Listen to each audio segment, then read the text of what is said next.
5600 жолаушы, 1200-ден астам қызметкерлер. Биіктігі 20 этажды ғимараттан да үлкен. Бұл Европадағы ең үлкен круизді лайнер Коста Смеральда.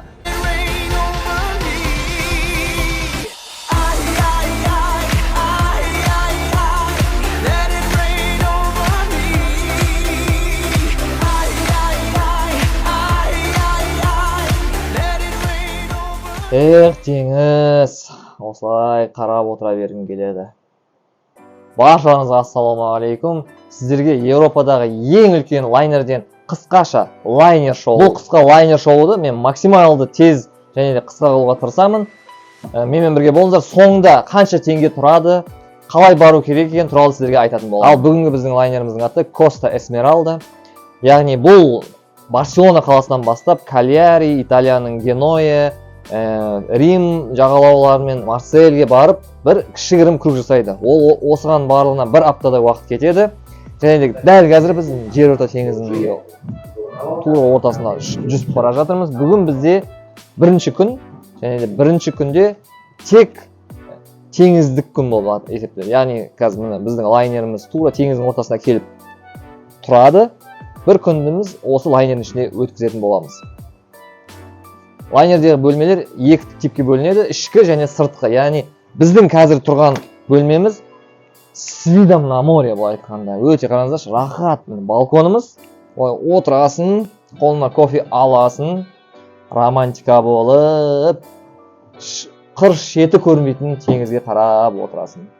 Біздің лайнеріміз Европадағы ең үлкен, бағана айтқандай, яғни 20 этаждан тұрады. Ойлаңыздаршы, 20 этаждан тұрады.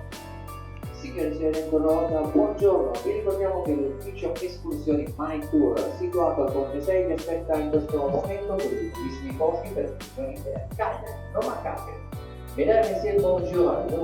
Есі алсыздар ғой, осылай өздерінің хабарламаларын айтып тұрады, итальян және ағылшын тілінде. Ал ең бірінші балконнан бастайтын болады. Қараңыз, балконда екі орындық бар, осындай кішігірім стульчигі бар. Қарап отырып, бағана айтқандай кофе іше отырасыздар. Бұл балкон с видом на море, ойнаңыздаршы, и кет комната. Бұл лайнер 5 жұлдыздық, яғни керек жарақты, керек қолдануға керек нәрсенің барлығы бар. Кішігірім туалетный столик. Керек болса, яққа ноутбугыңызды қойып қойып жұмыс істеп отырасыздар. Мынандай тартпалар дейма, суырмалар бар. Кішігірім диванчигі бар. Жатасыз, демаласыз. Бұл жерде демалуға уақыт жоқ сияқты. Жүру керек. Мына лайнерді бір аптаның ішінде барлығын шарлап бітіру керекпіз. Төсек өте жұмсақ. Лайнерді секіріп жатсаң да болады. Жарықтан проблема жоқ. Мынандай телевизор. Бөлмеде телевизор бар. Телевизорде енді итальян, ағылшынша, французша каналдар, тілдегі каналдар. Және бұл жердегі ең бір күшті нәрсе, тағы да бір қызық нәрселердің бірі, бұл жерде веб-камера бар. Яғни сіздің лайнеріңіздің үлкен қайық деп айта берейік. Қайықтың алдынан артыңғы видеолар көрсетіледі. Міне, алдымызда міне шеті көрінбейтін теңіз және артында да. Қазір қайығымыз жылдамдан азайтыпты. Яғни біз тура теңіздің ортасында отырмыз. Және де мына біздің қайығымыз, жалпы обзорлық суреті. Қазір локатор, яғни қай жерде кетіп баратқанын локаторымыз көрсетеді. Міне Барселона қаласынан шыққанбыз. Тура қазір осы теңіздің ортасында тұрмыз. Келесі біздің бағытымыз Кальяри қаласы. Ауа райын көрсетіп тұрады, жел соғып жатқан қаншашыншы күні міне қайығымыз жақындатып көрсетіп отыр. Яғни ешқандай арқасында арық жоқ. Нағыз жерорта теңіздің ортасында тұрмыз. Мынандай шкафчик бар. Ең басты мен осыны келе салып осыны көрдім, бар осындай бар ма деп. Бұл құтқару жилеті. Кеше үйретеді, қайыққа кірген кезде қалай кию керек екенін үйретеді. Енді Құдай сақтасын, қолданбайтын шығармыз. Бірақ бұл тұру керек және бұл туралы қалай қолданып, қалай кию керек туралы білу керекпіз. Келесі ванна мен туалеті, душы. Барлығы бар. Ыстық су, жылы су, сабын және мына жердегі душ. Осындай душы бар. Емін еркін сиясыздар. Таза сүлгілер күнде ауыстырады қажет болса. Мен бірақ бұл жерге іліп қойсам, яғни маған керек емес, ауыстырмай ақ қойыңыз деген мағына. Егер біз осылай қойып қойсақ, ертең сіздерге тап-таза сүлгіні әкеп бере салады. Күн ол жағынан уайым жоқ. Туалетіне бумага, мына жақта салфеткалар, барлығы 5 жұлдызды қонақ үйге сәйкес келеді. Сабын, міне айна, розетка, іші қандай эстетика ғой барлығы. Лофт стилі сияқты бір күшті стильде жасалған. Міне ұзын коридор, тоже былай ішіне кетіп бара жатсақ. Bro, hello. Could I record your video, okay? Just you clean on this not face, okay? Мына жерде күнде үйіп жинайды. Рахат тап-таза қылып, пылесостап, неше түрлі нәрсемен тазалап. Ол жағынан ешқандай уайымдамаңыз. Тура қонақ 5 жұлдызды қонақ үйлердегідей условия бар. Ұзын коридор. Кеттік. Мен қазір ашық теңіздің ішіне кетіп бара жатырмыз. Кішкене шайқап бара жатыр. Бірақ бұл максималды стабилизациясы бар қайық болады. То есть бұл аса былай сілкімейді. Бірақ кішкене бір Алматыдағы жер сілкіністер сияқты сезім бар. Жай қозғалып жатыр.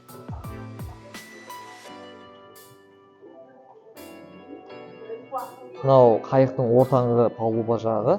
Яғни бұл жерде лифттер бар. Бірнеше лифттер бар. Негізінен осы қайықта 3 лифт бар. Ойлаңызшы, кәдімгі лифттер ғой. Кеттік біз қазір жоғарғы этажға барайық. Жай қайықтар кішкене теңселіп жатыр. Бірақ ойлаңызшы, кәдімгі осындай лифттер бар ғой. Мынау 17 этажда жүрміз. 17 этажда крытый внутренний бассейн бар. Қараңыздаршы, адам бүгін көр, енді бүгін демалыс күні ғой. Демалыс күні болғандықтан барлығы осы жерде жүр. Мына ортада детский бассейн кішігірім. Ана жерде үлкендерге арналған бассейн. Кет. 17 этаждағы жағдай қазір осындай, адам өте көп.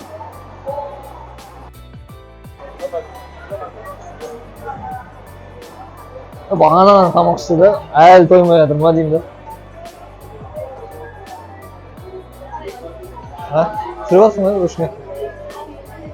Мына жерде ыстық күндер өте күшті болған шығар. Загорать етіп, теңізге қарап жатасың, ойланып. Бүгін проблема ұмытуға болады осы жерде. Хотя бы бір аптаға. Тағы да бұл лайнердің бір керемет, бір чудосы. Осындай аквапарк бар. Рахат, бірақ бүгін кішкене ауа райы сәл салқындау, бірақ ол мынандай кішкентай балаларға кедергі емес сияқты. Рахат та. Үлкендер өз істерін істей береді. Кішкентай балалар өз істерін істей береді. Қайықтың ең биік нүктесінде тұрмыз, 20-шы этаж жобамен. Бұл жер ашық, алаң. Жазды ыстық күндер қараңыздаршы. Мына жатып демалсаң болады, загар алсаң болады. Просто ештеңені ойламай жатсаң болады. Футбол алаңы бар. Кішкентай балалар, немесе үлкендер. Кстати, бүгін мен бағана программаны оқыған кезде футболдан кішігірім жарыс болады деп айтқан. Күнде кешке комнаталарыңызға арнайы мынандай парақ алып келеді. Сол күні келесі күнге арналған барлық бағдарлама жазылады. Бүгінгі бағдарлама өте қарқынды, активті түрде. Футбол жарысы бар, балаларға арналған әртүрлі конкурстар бар. Кешке дейін әр сағат сайын барлығы прям четко расписаны да. Кешке концерттер өте көп, караоке болады, неше түрлі логикалық конкурстар ұйымдастырылады. Спортпен айналыссам болады мына жерде, жүгіріп жүр, көрдіңіздер ме? Кәдімгі арналған, жүгіруге арналған алаң шай бар. Кәдімгі мені қараңыздаршы. Адамдар спортпен айналысып жүр. Қазақтар жатқан шығар өз каюталарында қазір қойшы демалам деп құрсын. Европалықтар спорт қазір тренажер зал бар, соған барамыз. О жерде де қарқынды түрде, белсенді түрде тренировка жасап жатыр. Яғни европалықтар жүгіріп жүр, өзіне қарап жүр, қараңыздаршы. Қандай керемет. Ашық алаңда орналасқан бассейн бар. Бұл бассейннің суының бір ерекшелігі, бұл кәдімгі теңіз суынан алынады дейді. То есть теңіз суынан алып, циркуляция жүріп, осы бассейнге құйылады. Кеше біз бассейнге ұстап көргенбіз, өте жылы, рахат, жып-жылы су ғой үшін. Европалықтардың спортты жақсы көретін махаббаты қараңызшы.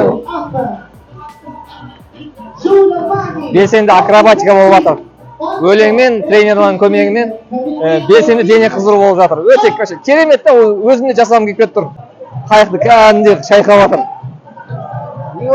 Кәдімгідей шайқап жатыр. 20 этажда өте қорқынышты.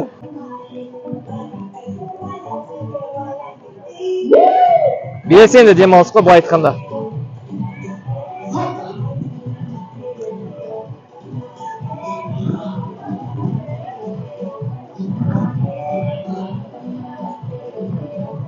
Мен өзім спортты сүйетін адаммын. Бұндайларды мен вообще жақсы көремін. Еще өйстіп адамдар жасап жатса ғой, бана завтрактан кейін той боласын. Тамақтарымды қазір кішкене көрсетемін. Бұяқтың тамағы мына жерге дейін жетеді ғой. Бір андай ютубтағы видеолар бар ғой, осындай. Қытайдың бір мостынан өсіп жатқан кезде қорқатын. Тура осындай сезім бар. Бұндайда оказывается қорқатын адамдар бар екен, өз көзіме көрдім. Яғни кеше осындайдан өте алмай жатыр. Мына жерде қараңыз, стеклянный мост. Кек көрсетіп. Қандай керемет, ойлаңызшы. Қазір астынан кәдімгідей менің операторым мысалы қазір осыны жүре алмай қорқып тұр. Күшті сезім ғой, жүресің.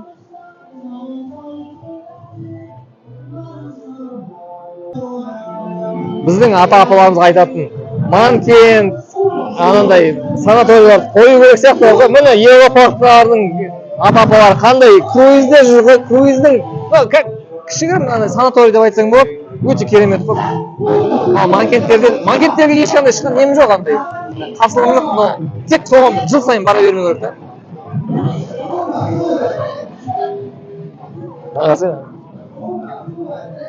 Қатты секірсем сынып кететін сияқты. Астында кәдімгідей бір 5 этаждық үй ғой, 5 этаждық үй.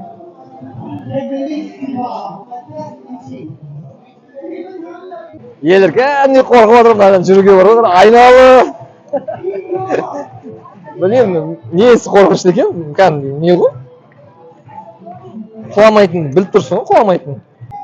Ал бұл қайықтың ең соңы, ең бітетін жері теңізге қарап, ашық теңізге қарап, рақат, неше тұрғанда Титаник тағында дейді. Елдер кәдімгідей қорқып отыр ғой. Титаник сияқты видео түсіреміз деп жатыр.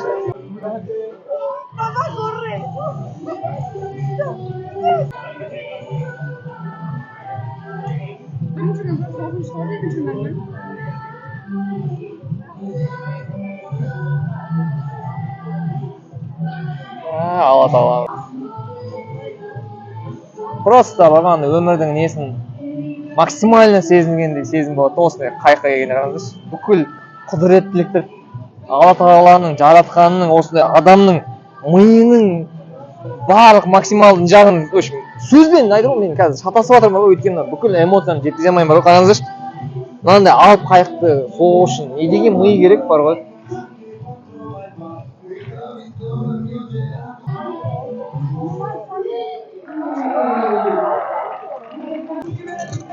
Спорт жасап жатырмыз.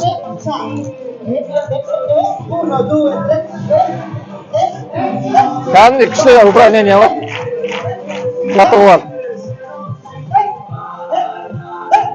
Бана завтракты кагаз шығаруға жақсы. Бұл би емес, бұл спорт.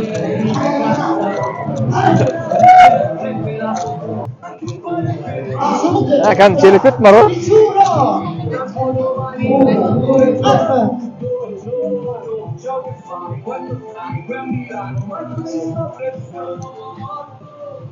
Күшті кел.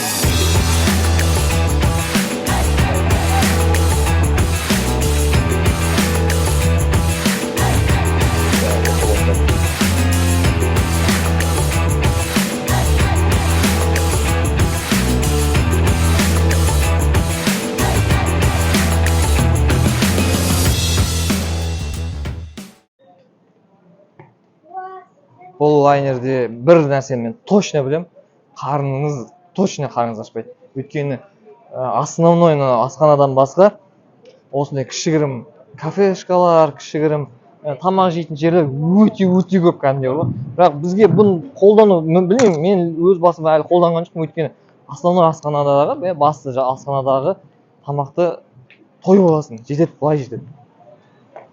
Әттең бүгін ауа райы кішкене салқындау, ашық аспан астындағы бассейнде жататын едім бар ғой.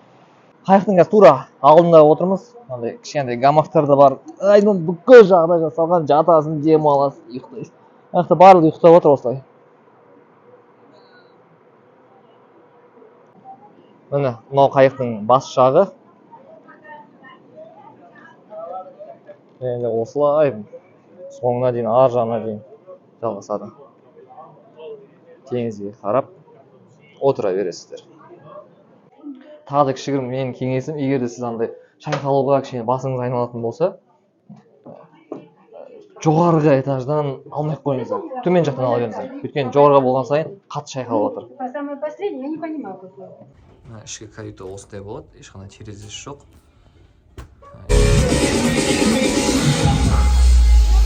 Секіріп жатыр ма?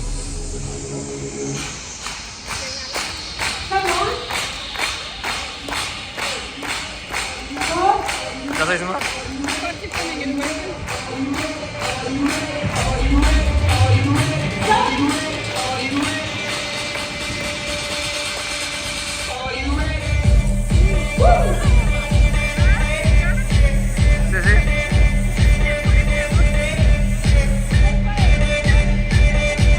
Көйлекпен секірді ғой бәрі.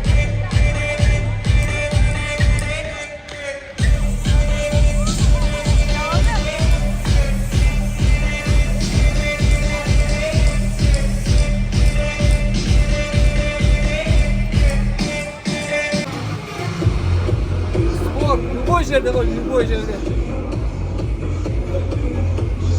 Рахатты қалдым, рахатты кәдімгі.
Sport sağın kapısı var bak.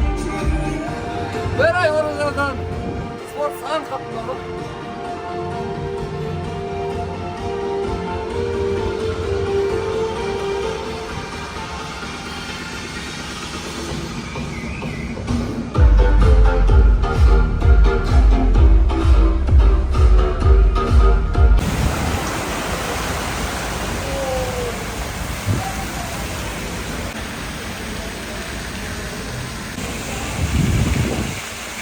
Тура мына жерді орта теңіздің үстіндеміз қазір.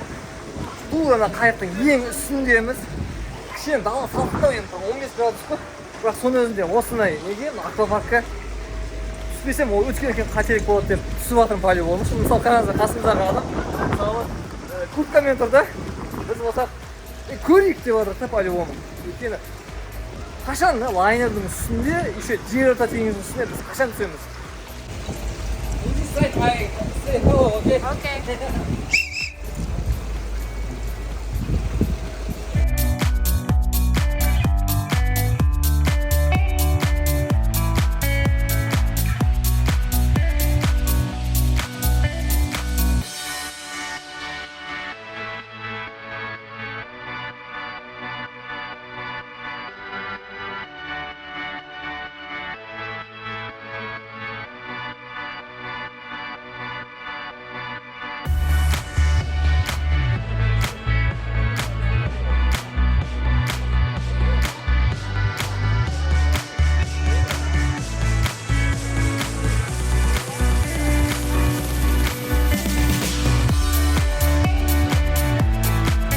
кірер кезде қолыңызды осылай аппаратпен жуамыз. Қараңыз, керемет массаж ғой. Істемей қалыпты. Жақсы. Жеп жылысы ғой еще. Массаж жасап береді. Сабынды суымен еще.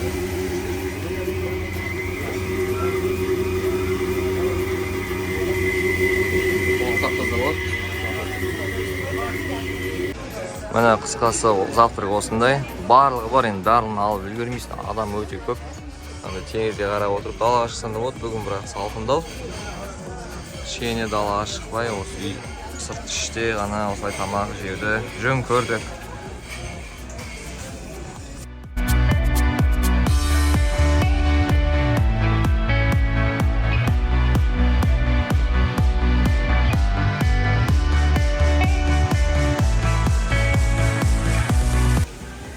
Далада суық, мына екеуі шортикпен еще мороженое жеп отыр. Не деген денсаулық. Бұл лайнердің ішінде үлкен концерт залы бар. Кешке бұл жерде концерттер болады. Әртүрлі би, өнер жұлдыздары өзінің өнерін көрсетеді.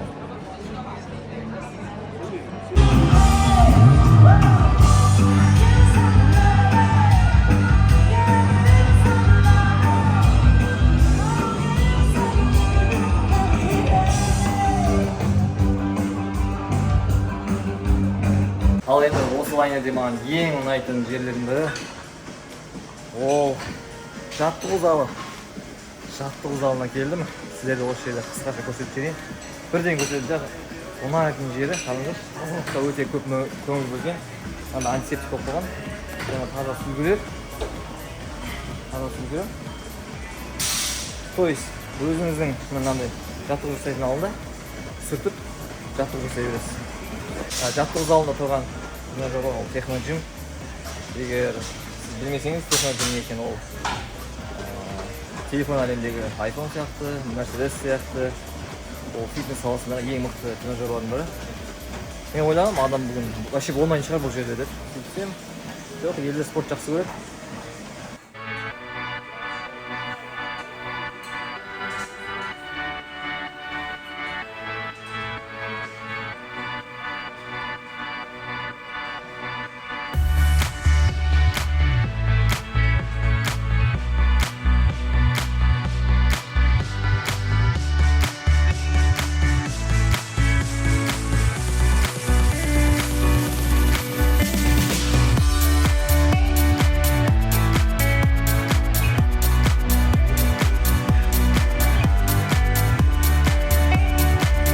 Әлемде өте көп залдарға барған мен. Бірақ осындай залда жаттығуды бірінші рет бұйырып тұр екен. Қараңыздар, тура жерорта теңіздің ортасында 16-шы этажда осындай көрініспен жаттығу жасау ол бөлек қой. Круиз кезінде, осылай саяхат кезінде жаттығу жасағанға барлық тренажеркалар бар. Қарасаңыздар, жүгіретін тренажерлар, велотренажерлар. Мына жақта емін-еркін кез келген жаттығу жасайтын аймақ. Созылу, пресс, йога. Арғы жақта аяққа да арналған. Бұл лайнерде өте көп конкурстар болады. Қараңыздар, бұл конкурстың бірі ол The Voice of the Sea деген, кәдімгідей голос деген бағдарлама бар ғой. Тура соның аналогы, кәдімгі студиялар отырып, кез келген желающий былай шығады да өзінің өнерін көрсете алады. Сөйтіп басты жүлдені ұтып алады.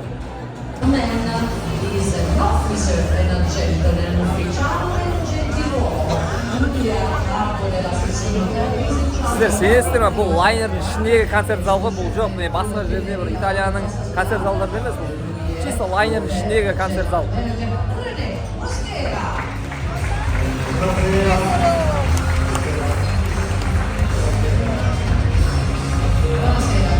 Кәдімгі Италияның ең мықты театр залында отырған сияқтымыз қарасаңыздар. Лайнерді қайықтың ішіндегі бүкіл профессионалды қараңыздар, оборудование, микрофондар, свет. Менің астында мына жерде диджей отыр. Барлық жағдай жасалған қараңыздар. Не деген қайық.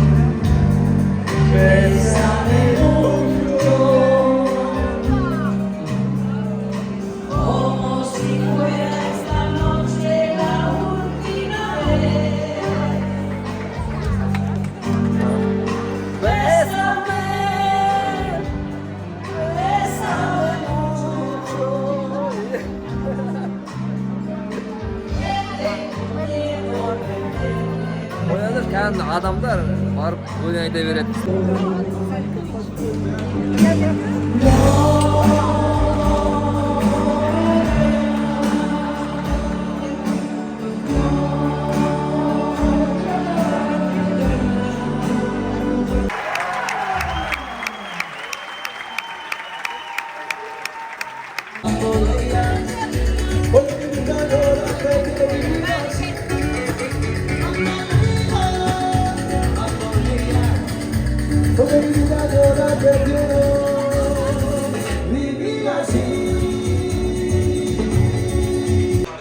Al endi tamaq turib aytib ko'rib, bu yerda tamaq turib aytib, mына video снимайын шығар, көп turib aytib berген. Bu yerda bir necha restoranlar bor.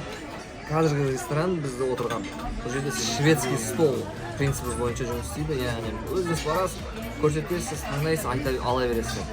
Unagan ola berasiz. Biroq bu yerda басты мәселе bizga musulmonlarga, qozoqlarga басты мәселе sizlar so'rangizlar. Bu yerda shoshgan eti barmi deb. Ағылшыншасын жаттап алыңыздар. Сұраңыздар. Өйткені еш жерде жазылып тұрмайды. Көбінесе сұрау керексіздер. Немесе сіз білмесеңіз, көрсетсеңіз олар құйып беріп алып кетеді. Көбісі мен байқадым, білмей жеп қойғандар бар. Енді мұсылмандарға арналған бұл ақпарат. Бүгін біздің қазір ужиніміз, кешкі асымыз осындай сәл-пәл жеңіл түрде, өйткені біз 3 күн болдық. 3-ші күннен бастап тойып қалдық. Тек қазір осындай шведский стол мейрамханасында тек кішігірім асқан тамақ жеп жатырмыз. Biz kechki boshqa restoranға барамыз деп жатырмыз, meyramxonaga. Ол жерде меню bo'yicha таңдайсың. Оны да sizga ko'rsatib болады. Ал kechki осындай meyramxonaga kelib, арнайы менюмен жасалған, бағана аты жазылған 3 повар бар екен. Өте атақты поварлардың бірі екен. Солардың қолынан жасалған тамақты жеп көреміз қазір. Бұл жақта енді уже официанттармен обслуживание болады. Ерекше де басқа атмосфера, басқа кішкене андай бір қымбаттау бір мейрамхананың атмосферасы бар. Короче, мына үйде кәдімгі макарон ғой, рожки. Рожки, бірақ бұл жақта атып, короче, бір нәрсе, в общем, жазып қоямын. Андай итальяндық повар жасаған тамақ қой мына, в общем. Едеген андай тамақ десеңіздерші. Ал екінші тамағымыз келді. Тунец балықты ерекше ресторандағында, 5 жұлдыздық ресторандағында былай төсеп алып, культурно пышақпен кесіп отырып жейтін тамақ қой. Ал енді 3-ші тамақ келді. Десерт өзің қараңыздаршы. Жігіттің подарок етті. Роза. Пайдалы роза подарок етем оны. Дәмдері бар ғой. Айта алмайым оны дәм бар. Ауызда ері бар ғой. Мынандай десертті күнде тегін жеу деген менің арманым ғой. Бізден сатып аласың ғой 2000-3000 теңгеге. Мынау 2000 теңге тұрмайды, мынау Есентай жақтағы ресторандарда 10 мың тұрады. Дәмі деген енді керемет.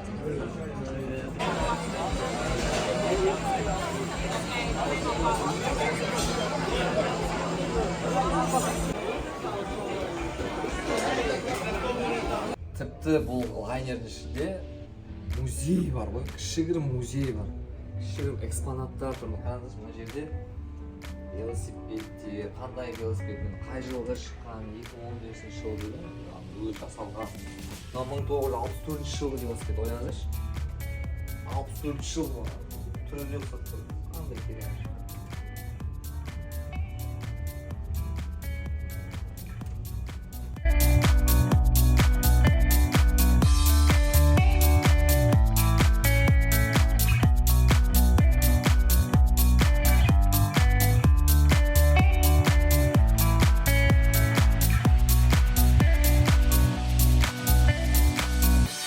Қайырлтан, Италияның Кальяри жағалауына келдік. Бүгін 3-ші күніміз круиздің. Және де айтайын дегенім, әр круизде, әр елге келген кезде, әр жаңа жолаушылар келеді. То есть мына жақтан мінген адамдар осы жақтан түсіп қалады, немесе уже круизі біткен адамдар осы жерден түседі, жаңа адамдар осы жерден мінетін, багаждан салып жатыр. Жаңа жолаушылар кіреді, жаңа саяхатқа аттана бастайды. Жаңа кіріп жатыр. Ал мынау Калиари қаласы. Алға круиз сырттан қараған кезде, даладан қарағанда биік 20 этажды здание ғой.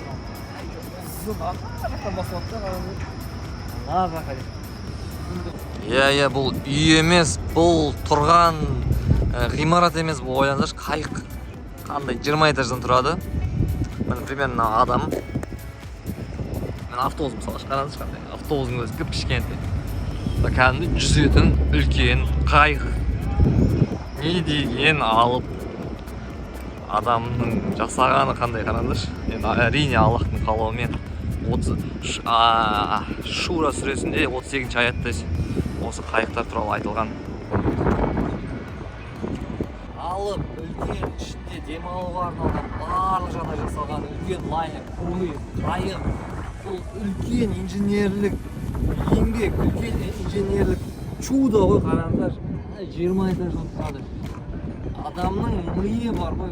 Бұны мен ойлаймын, қалай жасайды, ішінде қанша тонна теңіз үстінде тұрған. Құранда да 32-ші аят, Шура сүресінің 32-ші аятында жазылған осы қауым. Сендерді қараңыздар, теңізде кетіп баратқан алып қайықтармен қарап сендердің Аллахтың құдіретін сезініңдер деген өте керемет.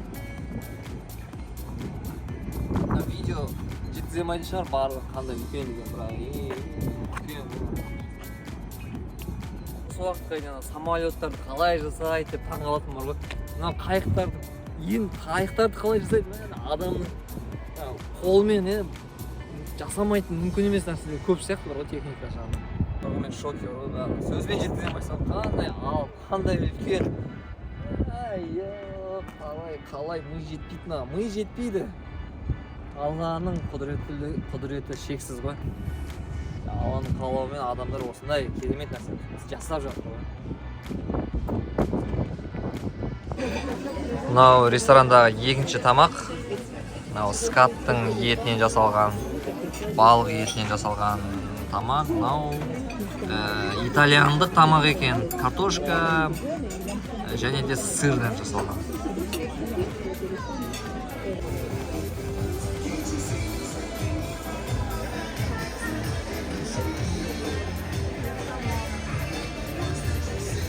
Signore e signori, buonasera. Ladies and gentlemen, good evening. Ecco da qua, maglia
Ал күн батқан кезде Неаполь қаласынан кетіп бара жатырмыз. Келесі бағыт ол Римнің порты. Соған аман есен жетуді Алла нәсіп етсін. Енді осы қалаға Құдай қаласа қайтып келуді бұйырсын. Ең жақсы осы ғой.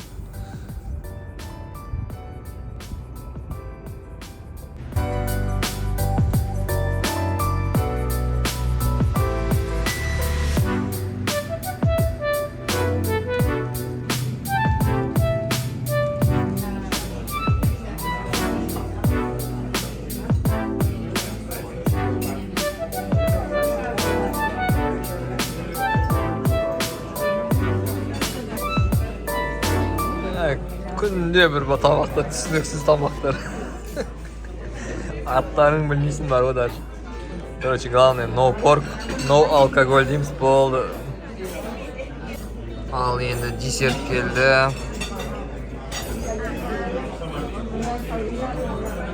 Орватыр в общем.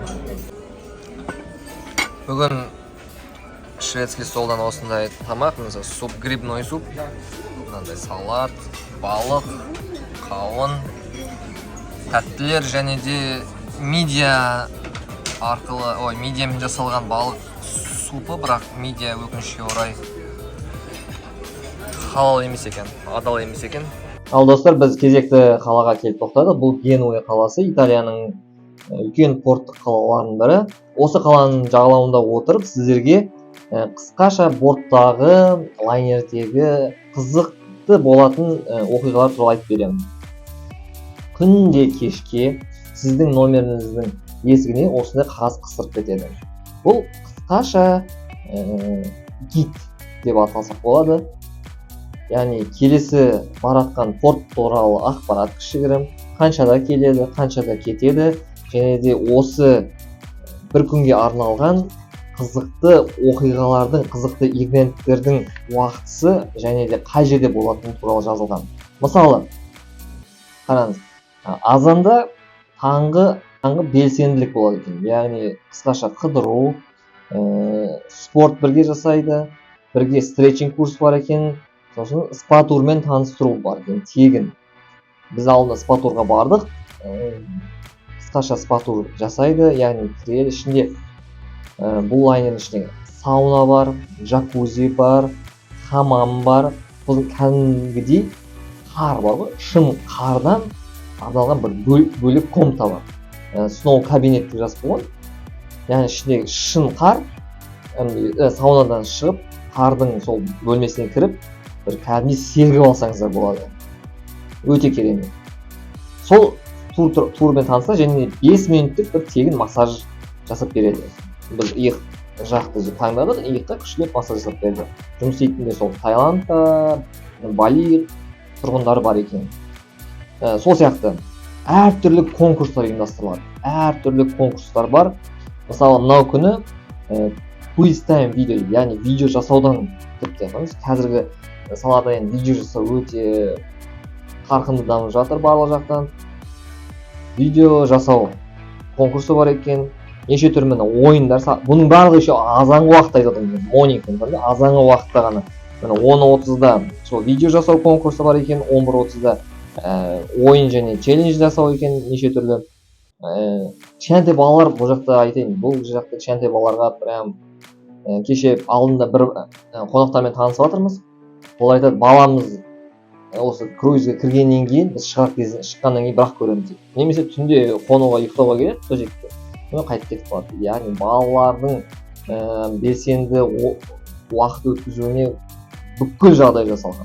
Балалар осы жақтан дос табады, осы жақтан неше түрлі осындай конкурстарға, семинарларға барлығына қатысады. Және де міне түсте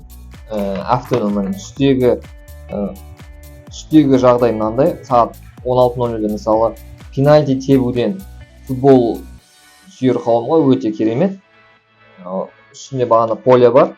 Сол жерде пенальти тебуден жарыс болады екен. Сосын би үйрету сабағы бар. Пинг-понг ойнайды екенбіз.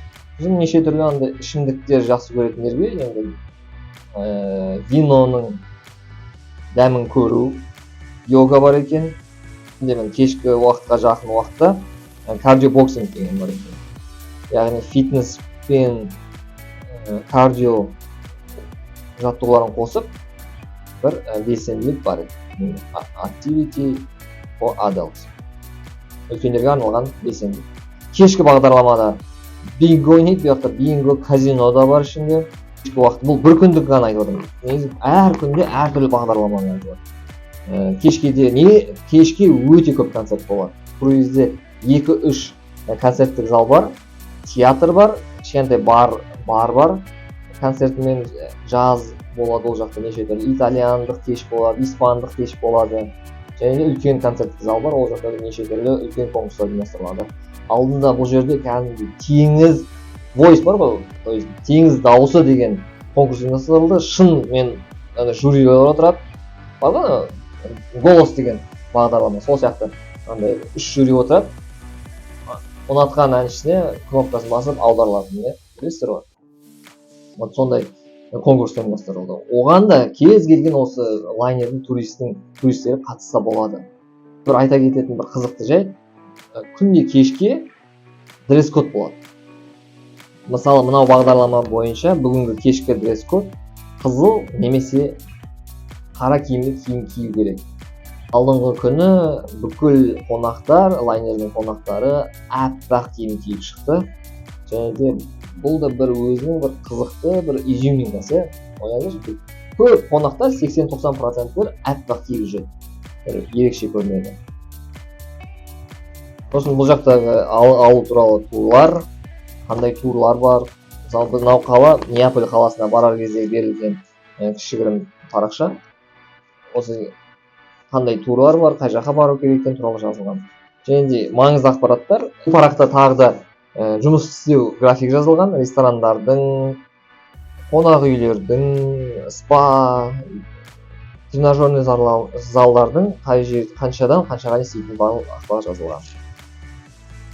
Және де басты бетінде қаншада Неаполь қаласына келеді және қаншада біз қайтып келу керек екені туралы маңызды ақпараттар жазылған. Осы уақыттан кешікпеу керекпіз, өйткені кешіксек біз бортқа кіре алмай қаламыз. Келесі қалаға бару үшін біз енді өзіміз үлгеру үшін. Кім кешіп қалды? Келесі қалаға дейін барады, бірақ келесі қалаға өз қаражатымен барады біріншіден, сосын қайтадан осы лайнердің басшылығына хат жазу арқылы, рұқсат алу арқылы ғана кіреді. Сондықтан мынау уақыттан кешікпеуге тырысыңыздар. Бұл лайнерде интернет мүлдем жоқ. Яғни мен Европаға келген кезде жалпы европалық роуминг қосып алдым eSIM арқылы.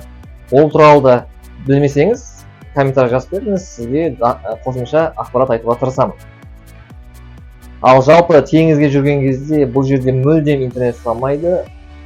Лайнердің өзінен интернет сатады, бірақ ол өте қымбат. Яғни бір апталық лайнердегі интернет 140 евроның шамасында. Ал тек қана WhatsApp-ты қосатын ғана да функция бар, оның өзі бір 30 евроның шамасында ары бері. Тамақ жағы бөлек әңгіме айту керек. Бұл жерде тамақ жайлы бөлек видеолар түсіру керек. Өйткені мынау лайнерде тамаққа тоясына. Тіпті бірінші күннен кейінгі, тіпті соңғы күндері біз тамаққа уже қарағымыз келмей шыны керек. Өйткені атауы тойып алдық. Тамақтан бұл жерде проблема мүлдем жоқ. Мен білетін 5-6 мейрамхана бар, бірақ бізге мүмкін емес, баруға мүмкін емес, яғни мынандай карточкаға кірмейтін тағы да бірнеше ресторандар бар. Ол мейрамханаларға тек платинум және голд карта иелері ғана бара алады. Бірақ біз сияқты қарапайымдардың өзінен бар ғой, тамақ деген өте көп, өте тойымды және де жеткілікті бар ғой. Таңғы асқа айтқанда қарапайым біз сияқтыларға 3 мейрамхана емін-еркін кіре аламыз. Тамақтары өте мынандай шведский стол принциппен жасалған және де молынан ала бересің, тіпті қалтасына алып, біз сумкамызға салып алып қалаға алып кете аламыз. Түскі ас бізге бір ғана ресторанға кіруге рұқсат етілген. Кешкі тамақ ішу 2 ресторанға мүмкіндік бар. Және де айтпақшы түстік снэк деген уақыт бар, яғни полдник. Полдникті шай береді, кофе береді. Осының барлығы тегін, ойлаңыздар. Осы кіресіңдер де тамақты жей бересіңдер. Келер кезде су карточкасын алу туралы ойланыңыздар. Өйткені біз осы жерге келген кезде су тек қана біз сол мейрамханаларда іше аламыз. Тегін су бірақ қана стакан. Шведский столда әрине іше бересің, аппараттан тегін су ала бересің, қанша алғың келеді. Ал кешкі ужинда тек қана бір стакан су ішеді. Өйткені біз енді ішімдік ішпегендіктен, сыра, вино, сондай арақ ішпегендіктен біз ондай карта алмадық. Егер де бірақ сіз бала шағаңызбен немесе бір басқа бір ортамен келсеңіздер, сондай карта алу керек сияқты. Өйткені оған су безлимит неше түрлі коктейльдерді, неше түрлі алкогольді напитіктерді кіре береді. Енді бірақ мен сіздерге алкогольді напитік ішіңіздер деп айтып отқан жоқпын, жай ғана сол функция бар екен туралы айтып жатырмын. Мен өзім алкогольді напитіктерге, алкогольді сусындарға мен өте қарсы адаммын.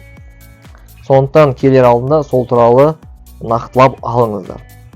Тағы да бір үлкен кеңестің бірі, ең бірінші рет лайнерға келсеңіздер, міндетті түрде осындай теңізге қарап тұратын балконы бар немесе терезесі бар комната алу керек сіздерге. Өйткені ішкі жақтағы бөлмелер олар қараңғы, терезесі жоқ, тек қана осындай искусственный свет, яғни жасанды свет арқылы ғана жарықтандырылады, ешқандай қызық жоқ. Ол жерде нағыз лайнерге қайықпен жүзіп жатқандай сезім болмайды. Біз қазір бірінші рет келдік қайыққа. Балконмен, теңіз көрінісімен, қалалардың көрінісімен емін еркін жүре бересіздер.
So, ladies and gentlemen, the night is not done because your cruise line team is waiting for all of you right now.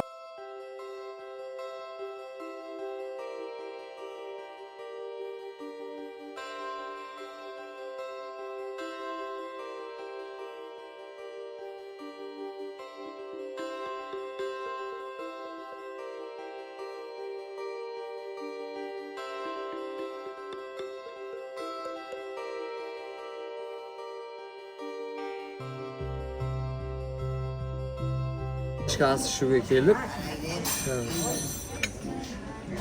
Кешкі асты біз қазір андай мейрамханаға келдік, который шведский стол бойынша қызмет көрсетеді. Қазір көп сұрайды ғой, толқын бола ма, қалай қайық теңселе ме деп. Қазір міне кішкене далада сыртта қатты толқын болып жатыр. Бірақ біз жай былай жүріп теңселетін бар. Жай теңселіп өзің кішкене басын айналған сияқты жүреді ғой, сезімдер болады. Сондай сияқты сезім болады да. Қатты емес, қатты бір жер сілкінген емес, жай теңселгендей бір сезіммен болады.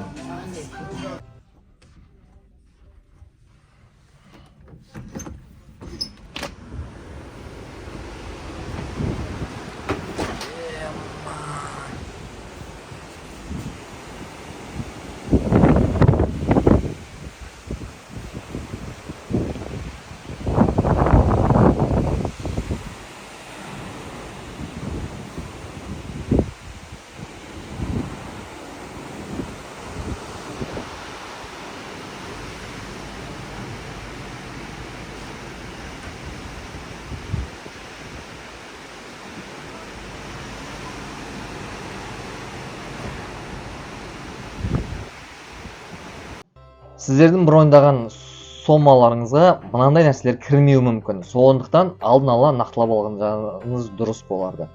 Ең біріншісі интернет. Бұл жерде интернет, қайықта интернет өте қымбат. Wi-Fi желісі арқылы қосылу ең арзаны осы Costa Smeralda'да 39 евро, ең қымбаты 119 евроға дейін барады. Бұл менің ойымша өте қымбат. Екінші кірмейтін нәрсе ол су. Суды тек таңғы ас, түскі ас, кешкі ас кезінде стаканмен құйып алсаңыздар ғана болады осындай бөтелкеге. Ал егер де сіз қосымша су картасын алатын болсаңыз, оған қосымша төлем жасалынады. Яғни ол су картасына бүкіл судың түрлері кіреді. Бүкіл су түрлері, напитоктар, ішімдік түрлері кіретін болатын. Үшінші тағы көп жерде айтылмайтын нәрсе, ол осындай круиз лайнерде күніне осындай бөлмелерді жинау үшін алынатын сомма. Біздің круиз лайнерде ол 11 евро адам басына алынды. Яғни сіздің саяхатыңыз 7 күн болса, 7 күнде 77 евро сіздің жеке картаңыздан шешілетін болады. Барселона қайтып келеміз, біз бір айналып келеміз, Петр мені.